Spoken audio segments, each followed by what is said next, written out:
When there's film sessions, everybody shows up. And when I check to a route, you do the right route. Okay. Now, he later went on to point out a situation where Jonnu Smith went in when he was supposed to go out or out when he was supposed to go in. But, hey, this is a combination of the red line comment about Mike Williams from a year ago without calling out anyone directly by name. Again, the Jonnu Smith stuff was part of that. But it's got the Tua vibe.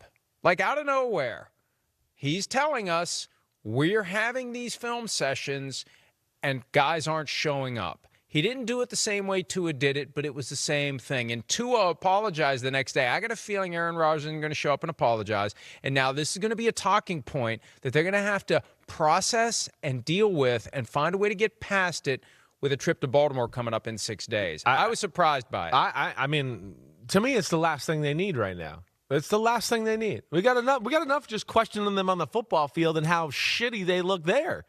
Now we're gonna now we're gonna go into everything with Pittsburgh. And sorry, NBCSN audience now on Comcast Infinity. I forgot about that. TV. And they've opened up Pandora's box now. Everybody's gonna be wondering. And then like Pandora's flying all over the place. Flying all over. She's in there, and a whole bunch of other people are in there. I mean, damn. I mean, so yes, now you've started investigative reporting by the Steelers beat writers who are going to be like, "Hey, who's missing the meetings? What's going on there?" Right. See, and what happened was in Miami, right, when Tua did it. Mm-hmm. The focus was so much about Tua wallowing in the apology that we never got to the who's he talking about. Right. So if Rodgers is not going to apologize, it's going to be even more. Who's he talking about? Who's he talking about? Is it this guy? Is it this guy? Who's not showing up for the film sessions? And so, yeah, this is not good. You're right. It's the last thing they need as they're focusing on Baltimore. And this is going to be a test, a final exam for Mike Tomlin. Can you work your magic and get everybody on the same page? Because the train's already on the track 6 days from now. Yeah, it's. I don't have much hope for it. Now they're playing a team in Baltimore who hasn't played good football either, really, and just been, winning football games, but I don't think impressing us. So maybe they can muster up the courage here, but I certainly don't see any way in which it happens. And yeah.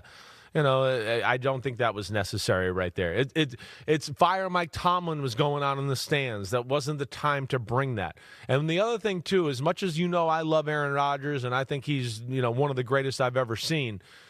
You probably heard me say this in the viewing room. I don't like some of his antics on the field. I don't think it speaks to leadership times. He loves to yell at everybody else. So bad. He never seems mad at himself. Never yells at himself. Mad at that's else. What I wanted to say. Right? When he makes that's a mistake, how it comes off. We may be wrong, but that's how it comes off. There's no anger shown when he makes a mistake, but if somebody doesn't, make the right cut at an acute angle exactly the way he wants it, he's pissed as hell.